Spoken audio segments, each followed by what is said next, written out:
saya mencium aroma bau yang berbeda lah, kayak bau mayit gitu ya, dan anyir. Ini dalam hati saya, ini gedung kok aneh banget gitu, bau yang gak sedap dan anyir. Pas saya noleh ke kanan gini, pandangan saya tuh udah sangat banyak makhluk-makhluk itu. Saya lihat, saya langsung mohon petunjuk. Oh, ini jin kafir ini kayaknya gitu kan. Assalamualaikum warahmatullahi wabarakatuh. Apa kabar saudaraku? Sehat-sehat saja ya. Semoga kita dimuliakan oleh Allah Azza wa Jalla. Kali ini pembahasan kita tentang kerajaan goib. Banyak di Jakarta ini ternyata ya. Kalau kerajaan goibnya saya ya, ada di Jakarta ini cuma satu. Yang jin muslim itu cuma satu, selainnya jin kafir. Nah, ini pembahasannya. Ini saya rasa ini pembahasan yang sangat menarik ini. Tapi kita membahasnya dengan santai saja ya. Nah, untuk itu saudaraku, ini kan video-video saya ini menyampaikan tentang kisah nyata pengalaman hidup saya. Silahkan ditonton semua video-videonya agar nggak salah paham, nggak gagal paham. Oh, ternyata dia ini toh gitu. Jadi ini yang saya sampaikan ini tidak ada dalam bentuk rekayasa, nggak ada. Dan saya menyampaikan seluruhnya itu ya, tentang video-video ini ya, menyampaikan misalnya sosok ulama ini dihinakan Allah, itu berdasarkan petunjuk. Dan apa yang saya sampaikan itu saya berani menyampaikannya karena memang dari sana. Kalau nggak terima, ayo, nggak masalah. Kalau bagi saya nggak terima, kita ngumpul semuanya. Dan itu sudah saya sampaikan di video saya. Nggak terima, kita ngumpul. Seperti itu ya. Jadi begini saudaraku, kita ngobrol santai saja tentang banyaknya jin, kerajaan jin kafir di Jakarta ya. Ini tadi saya belum paham nih tentang ini. Sementara kerajaan goib yang sangat besar, yang yang dijaga oleh malaikat, dan di dalamnya sudah ada roh suci yang punya pengikut yang sangat banyak ya, pengikut-pengikutnya nih, roh-roh suci ini yang sangat ingin menyampaikan kepada umatnya, upgrade dirilah, karena ini sudah di ujung akhir zaman ada ya di kerajaan goib ini. Nah, selanjutnya ada juga roh sucinya Nabi Sulaiman, baru-barusan aja kalau ini datang menetap di Jakarta juga ya. Dan ini sudah saya sampaikan juga di video saya sebelumnya ya. Jadi begini, ini berdasarkan pengalaman. Semuanya video-video saya berdasarkan pengalaman ya. Nah, sekarang kita bincang-bincang santai saja. Jadi saya pernah ikut event itu, saya lupa nama eventnya. Nah, jadi pada pertama kali saya ke gedung itu, gedung ini ada di Jakarta Pusat, gedung ini. Nah, saya ke basementnya itu, waktu itu ke basementnya mau buang air kecil. Pada saat ke basementnya itu, saya mencium aroma bau yang berbeda lah, kayak bau mayit gitu ya, dan anyir. Ini dalam hati saya, ini gedung kok aneh banget gitu.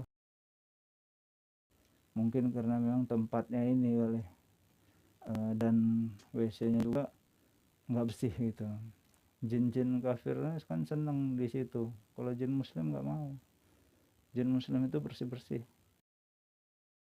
Waktu sholat maghrib, saya ke bawah tuh, ke bawah sholat di situ kan.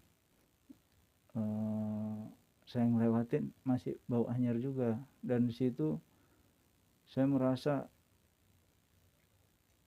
eh, belum berkurang gitu ya, anyirnya bau banget itu belum berkurang. Nah selanjutnya badan saya kayak diikutin dari sana itu, banyak yang ngikutin saya kan, makhluk-makhluk jin kafir itu. Nah sampai di rumah, nah dia nggak tahu kan, jin kafir ini kan nggak bisa melihat malaikat, jin kafir ini. Jadi dia nggak tahu gitu, dan dia kaget dengan kok ada kerajaan ini, kerajaan gaib.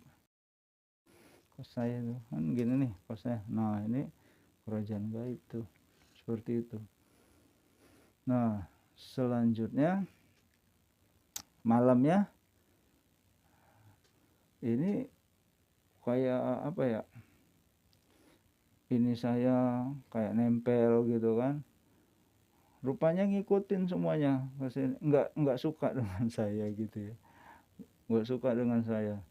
Nah tapi mereka heran, ini manusia kok punya kerajaan gaib yang begitu besar gitu, makhluk-makhluk ini tadi. Dia bingung gitu ya, bingung dia. Nah terus ya udah, saya bersihkan, saya tangkep-tangkepin semuanya, saya bersihkan, saya tangkep-tangkepin, sampai rajanya pun ampun-ampunan ya. Rajanya yang saya tangkep, tapi bukan ratunya, rajanya aja yang saya tangkap. Selanjutnya saya ngecek gitu ya, ngecek ini apa sih kok banyak banget gitu. Oh rupanya di situ, di gedung itu adalah istana jin kafir di situ. Nah setelah saya cek, rupanya istananya itu saya lihat ya, 5, ini lantainya itu ya, ke bawah itu 5 lantainya, dari jalanan itu ke bawah 5, ke atas 3, ke atas 3 dia, ke bawah 5. Kalau yang di sini kan tempat saya ini, kerajaan gaib yang diberikan Allah itu, ini 2 ke bawah, 1 ke atas. Jadi saya baru tahu itu, oh ternyata di situ kerajaan gaib, pantesan itu bau anyir bau bangke, kayak melebihi bau bangke manusia gitu, bau banget. Selanjutnya ya, beberapa hari kemudian itu kan sudah dimulai tuh eventnya, rame yang datang. Nah ini ada kejadian lagi nih. Kejadiannya itu, saya kan di depan toilet nih, toilet kiri dan kanan. Yang di kanan ini sebelah saya, yang sebelah sini itu cewek, di sini cowok. Nah saya ngantri nih, si cowok masuk. Nah di sana tempat cewek, ini kan toiletnya portable, ada cowok yang masuk. Saya lihat, lah kok cowok masuk ke cewek sih, mas di dalam ini lama banget pun, saya bilang gitu ya, lama banget nih orangnya keluar, aku udah sesak nih gitu kan, mau buang air kecil udah sesak gitu. Dianya, nggak ada pak orang di dalam. Kok nggak ada sih, saya ngelihat tadi barusan dia masuk ke dalam, saya gituin kan. Nah itu juga tuh, kok bisa itu yang cowok itu bisa ke cewek, nggak ada pak. Saya kaget kan, kok nggak ada, padahal saya ngelihat jelas itu, jelas manusia itu, bentuk manusia saya jelas melihat. Nah terus akhirnya si petugas itu dibukanya pintu toilet itu kan, nggak ada. Saya juga kaget langsung, wah jangan-jangan ini nih, dalam hati saya ya, wah jangan-jangan ini nih kerjain saya sama makhluk halus ini. Nah terus si petugas lagi ngecek lagi ke sana, yang ke tempat yang toilet cewek nih. Nah dibukanya lagi, lihat Pak, nggak ada orang. Wah iya benar, dalam hati saya, wah saya dikerjain sama mereka, seperti itu. Nah selanjutnya itu kan malamnya ya, malamnya saya langsung ini nih zikiran, saya pengen petunjuk Allah gitu ya, saya zikiran. Baru saya tahu nih, Jakarta ini ada 10 kerajaan gaib ya, jin kafir 10. Nah jadi yang 10 itu ternyata ada 3. Jadi dia terbagi nih, ada 3 kerajaan gaib itu pada masa sebelum manusia ya, Adam dan Hawa diturunkan itu, mereka sudah ada di sini. Ya karena kan memang sebelum manusia kan bumi ini kan diisi oleh jin-jin kafir berbagai bentuk, siluman berbagai bentuk. Nah mereka itu selanjutnya beranak pinak dengan sistem kerajaan. Ada kerajaannya yang meminta tumbal, ada yang enggak, ya macam-macam. Ada yang makmur ya, kerajaan jin kafirnya makmur dan membutuhkan tumbal. Nah yaitu dia itulah dia membuat tipu daya atau memperdayai manusia, yaitu memberikan harta kekayaan, yaitu orang-orang pesugihan itu ya. Nah itu jatuhnya ke situ. Jadi saya cek lagi, ada 7 lagi. Yang tadi sudah 3, saya cek, oh ini pada masa sebelum manusia udah ada. Terus ternyata ada 7. 7 ini ternyata kerajaan goibnya itu karena dia melakukan pesugihan. Nah karena dia melakukan pesugihan dan dia berdomisili di Jakarta dan buat gedung, terciptalah di situ. Jadi kalau ini yang saya lihat, raja-rajanya itu ya turunannya. Misalnya contoh, misalnya dia mendapatkan pesugihan itu misalnya dari daerah lain, misalnya di Jawa mana gitu ya. Nah anaknya jin kafir itu menginginkan, saya ambil tempat di situ aja, saya membangun kerajaan di tempat itu aja tuh, tempat dia di gedung itu tuh. Ya terjadi seperti itu. Jadi ada juga misalnya ada gedung yang terbengkalai, mau bangun gedung itu nggak bisa, itu harus kita cek lagi di situ. Harus kita cek penyebabnya apa, bisa jadi kan merosotnya keuangan dia, atau memang di situ ada kerajaan gaib. Nah kalau sudah ada kerajaan, ya dia nggak mau diganggu, seperti itu. Nah jadi di Jakarta ini sudah ada jadinya kerajaan gaib itu, sudah ada 11 sama yang ini. Tapi inilah yang terbesar, paling besar. Karena apa? Karena dijaga oleh 130.000 malaikat gitu. Terus pertanyaannya, apakah jin-jin kafir ini paham dan lihat malaikat gitu kan? Enggak tahu dia. Jin kafir itu nggak bisa melihat malaikat. Jin kafir, jin muslim nggak bisa. Di sini ya, yang bisa melihat malaikat itu roh suci ada 3 yang bisa melihat malaikat. Roh sucinya Ayahanda Siddhartha Gautama, Ayahanda Brahma, Eyang Prabu Siliwangi tuh, dan ini bidadari ini yang dari samping saya ya, kiri dan kanan. Ini anak yang selalu ikut saya terus ini. Kalau saya di mana dia selalu ikut, kalau nggak dibolehin dia marah, ya kan sayang ya, dia marah kayak gitu, malu dia.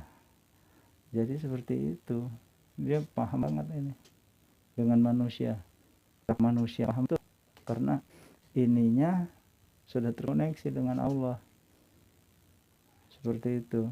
Nanti nih saya nonton YouTube ini kan, dia tahu itu manusia itu dihinakan Allah enggak, dia paham ini. Bahwa saya kan udah langsung ke sana, ke Allah, udah langsung sana. Jadi nanti minta petunjuk ke Allah itu nanti ada utusannya yang datang, atau saya langsung diberi petunjuk gitu, dikasih langsung gitu. Membahas sedikit tentang Nyi Roro Kidul misalnya, itu memang sebelum adanya manusia itu udah ada dia di sini, di selatan itu. Nah, jadi beredar cerita-cerita yang selama ini itu bohong, itu nggak betul, itu ceritanya. Itu rekayasa dari cerita orang-orang dulu, leluhur dulu itu. Ya itulah penyesatan tadi. Itulah tipu daya iblis itu, menyesat. Kalian senang disesatkan iblis, itu yang anehnya. Ada orang buat video Dewi Lanjar, tentang Dewi Lanjar. Saya lihat, saya mohon petunjuk Allah gitu kan. Ternyata berbeda juga dengan cerita-cerita rakyat gitu ya, cerita-cerita yang selama ini beredar. Nah, itu salah semua gitu. Ini kan Dewi Lanjar ini sudah ada sebelum manusia juga, Dewi Lanjar ini. Nah, terus ternyata ini masih keluarganya Nyi Roro Kidul. Keluarga dekat ini Dewi Lanjar ini. Jadi ini udah tua-tua ini umur, bukan muda. Seperti itu. Dan ada yang bilang sudah diislamkan. Enggak lah, dia kan nunggu Dajjal keluar. Jadi misalnya ada seorang spiritualis dengan bangganya, aku sudah ini berinteraksi, atau aku sudah perang dengan Nyi Roro Kidul, aku bisa mengalahkan Nyi Roro Kidul, mohon maaf, saya udah cek semua videomu itu ya, itu kan bohong kamu aja, rekayasa itu, hanya untuk tontonan hiburan aja supaya banyak yang nonton kan gitu ya. Kalau saya ini, video saya bukan untuk hiburan, saya ini untuk menyampaikan kebenaran yang dasarnya dari Allah. Ini pengetahuan kepada kalian, agar kalian paham Nyi Roro Kidul itu siapa, Dewi Lanjar itu siapa. Ini kan menyesatkan semua, kecuali Ibu Ratu Kidul. Kalau Ibu Ratu Kidul itu, dia itu bidadari, dan dia setiap malam Jumat di sini tempat saya berzikir. Saya memimpin zikir untuk seluruh makhluk ciptaan Allah yang tidak kasat mata. Jadi yang tidak kasat mata ini berzikir nih di istana. Terima kasih wahai saudaraku, sampai di sini dulu ulasan tentang kerajaan goib yang ada di Jakarta ini ya. Terutama kerajaan jin kafirnya sudah saya bahas. Nanti silakan saja kalau kalian ingin membahas tentang apa ya, tentang pergoiban ya, silakan saja email ke saya, nanti saya bahas. Terima kasih. Assalamualaikum warahmatullahi wabarakatuh.